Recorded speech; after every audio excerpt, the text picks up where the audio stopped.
خبر دا خولې به بندې کوي، خولو باندې به لاس کېدی او زړونو به غوټې ورکوي.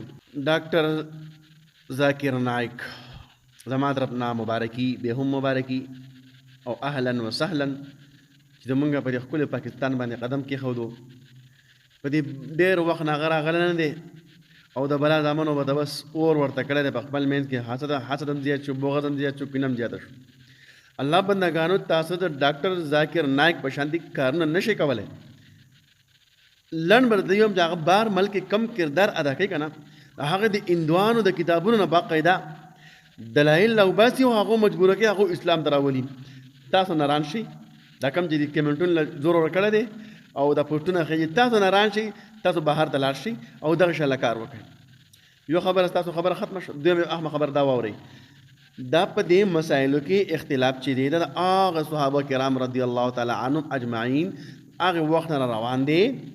هر یو تر خپل خپل احادیث شته، دلیل ورته شته، باقاعده په هغې اوس ثبوت شته. نو الله بندګانو هغه راغلی نه دی پاکستان ته، اوس پاکستان ته راورسېدو، غوبل تاسو جوړ کړی دی. په قلاره کښېنئ، د هغې خبرې واورئ، په هغې کې په مثال کې چې کم تا زړه غواړي هغه ته ومنه، ستا زړه نه غواړي مه منه. خو لیکن خفه کېږه مو. دا کم کسان چې تش فیسبوکونه کوي، د اختلافات جوړوي، زمونږ د ټولو ورسره الحمدلله سازه ده، د هېچا ورسره ورانه نشته.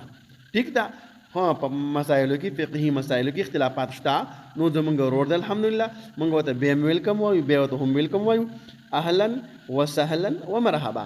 الله بندګانو دا بغض او حسد کینې مه زیاتوئ، د خپلو زړونو له غوټې مه ورکوئ الله بندګانو له. او تاسو ته پته شته که نشته، د هغې ډېر کردار دی. څومره خلک مسلمانان کړي تاسو یې نه که نه جي.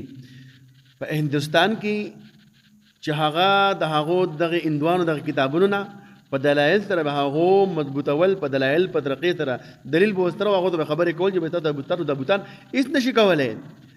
اوس هغو ته پته ولګېده، هندوستان والته پته ولګېده چې بهی دا خو زمونږ دا خلک راړئ او زمونږ د دې بوتانو به یې بېدتي کېږي او دا بدرت ورته وایي، په مثال کې په دلیل سره ثابتوي. نو هغو ته پته ولګي چې دلته کې اوس زیات خلک مسلمانان کېږي، موږ ته مسله جوړېږي، دی بهر راوخ کړو، هغه ملک نه لرې کړو.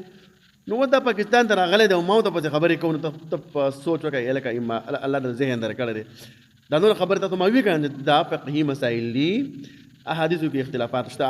په مثال کې هر یو که دا دیوبند والا دي او که دا بریلوي والا دي او که دا اهل حدیث والا دي، دا هر یو تر خپل دغه ورته دلیل ورسره وي. الله بندګانو هغه ته هغه دغه پاکستان ته راغلی دی او تاسو په دې فیسبوک باندې غوغا جوړه کړې ده، دا کمنټونه بار خلک ګوري یا د ویډیوګانې بار خلک ګوري، هغه به وایي چې دغه په پاکستان کې په خپله اهمیت نشته، نو موږ ته به څه وښیي. نو خفه کېږئ مو. په دې طرح د اسلام هغه مضبوطوالی کمېږي، دومره د دې قرباني تاسو وګورئ. هغې په هر څه کې کمزوري شته، خو موږ هغه کمزوري طرف ته نه ځو، موږ په پیدا اخلو. پیدا صحیح ده که نه؟ دا ویډیو شیر کړئ چې هغه ځوانانو ته ورسېږي چې هغوی په ډاکټر ذاکر نایک پسې خبرې کوي.